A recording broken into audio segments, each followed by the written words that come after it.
You ask Tiger to calculate. This deals with linear inequalities with one unknown. The final result is v equal or greater than 81. Let's solve it step by step. Isolate the v. Multiply both sides by inverse fraction 9/5.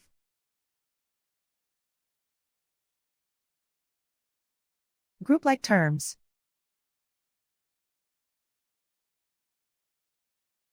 Multiply the coefficients.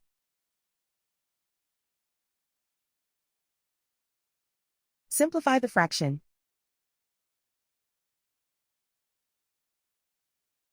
Multiply the fractions.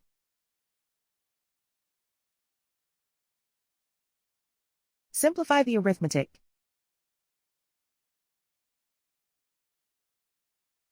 Plot the solution on a coordinate grid.